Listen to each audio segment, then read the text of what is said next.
ոչ մեկ չի խոսում։ Հարյուրավոր ընտանիքներ գնում են Դուբայում հարսանիք են անում, հետ են գալիս։ Իսկ որ ստեղ կարա բանի սննդի համակարգը աշխատի, կարան երաժիշտները հավելյալ գումար ստանան։ Վերջը ենթակա դիզայներները հավելյալ գումար ստանան, չգիտեմ, բանի ծառայություններ մատուցողները հավելյալ գումար ստանան, հավելյալ հարկ վճարեն եւ հավելյալ ծախսեր անելու հնարավորություն ունենան, չեկեք ձեր չտանք չմոտենաք համալիրին։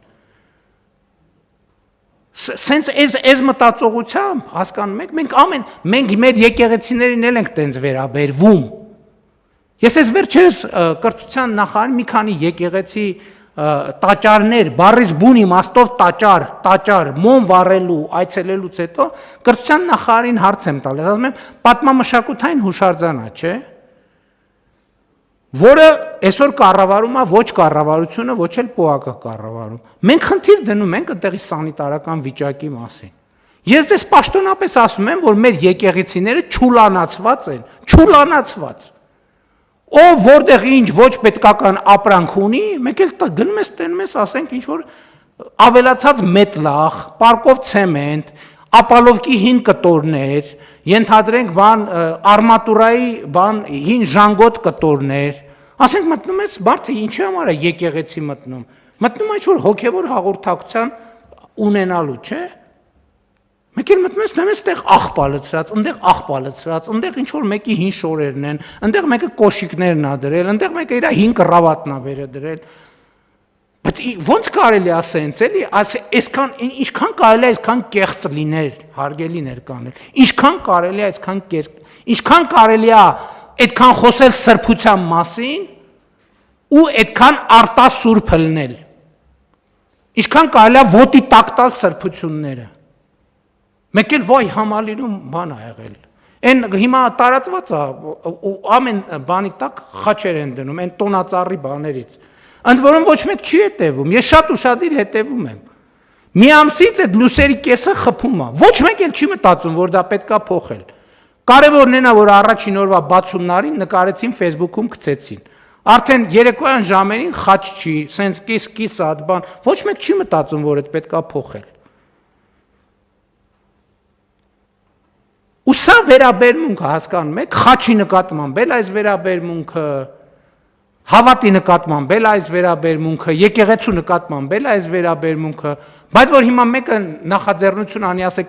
ասեք տանենք համալիրի գլխին մի հատ մեծ խաչ տնենք, շատ մեծ բան կառաջանա,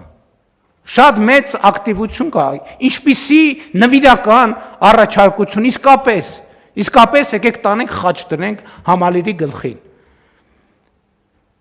Հանկարծ հարսանի, ոչ մի բան հանկարծ ընդեղ տեղի չունենա, այդ որ լավ հոգեհանգիստ լինի, կարելի է անել, բայց հարսանիք, թող գնան Դուբայում անեն, թող գնան Վրաստանում անեն, թող գնան ուրիշ տեղեր անեն, սա ինչ հարսանիք անելու տեղ է, ձեր ցավը տանում, Հայաստանը ձեզ համար հարսանիք անելու տեղ է, չեք կարա գնաք մի հատ նորմալ երկրում հարսանիք անեք, խելագարվել կարելի է ուղղակի, եւ այո, ամեն ինչը պետք է գնանշված լինի։ Եվ իհարկե խոսել ենք Տիկին Անդրեասյան, նաև պետությունը, նաև որպես իրականում տերը այդ օբյեկտների եւ հուշարձանների կառավարությունն է, եւ ես պահանջում եմ, որ այնտեղ ստանդարտներ դրեք։ Չի կարա մեկը իր հին կոշիկները տանի բանում պահի, եկեղեցում պահի։ Ասենք 7-րդ դարի, 9-րդ դարի, 11-րդ դարի եկեղեցում տանի իր հին բաները պահի։ Կամ միջոցառումներ են անում, շատ լավ, ոչ մեկ դեմ չի, հարիսա ենք եփում, մատաղ ենք անում, ես ենք անում, են ենք անում, շատ լավ, հետևներից թող մաքրեն։ Դա իմ որպես հոգևոր զգացմունքներ ունեցող մարդու եւ համոզված եմ բազմաթիվ մարդկանց ինձ վիրավորում է, որ ես մտնում եմ, այնտեղ տենում եմ աղբանոց են սարքել։ Եվ ես ձեզ անկեղծ ասում եմ, բացի մեկ-երկու տեղից, որտեղ շատ մեծ ֆոկուս կա, պաշտոնական բաներ կան, ինստիտուտներ կան,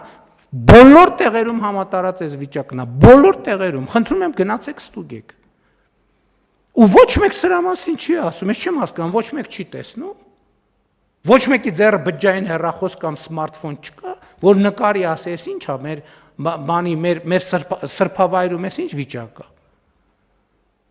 Զարմանալ կարելի է ուղղակի։ Շատ լավ, բայց այն որ բարեփոխումը, այո, անորոշություններ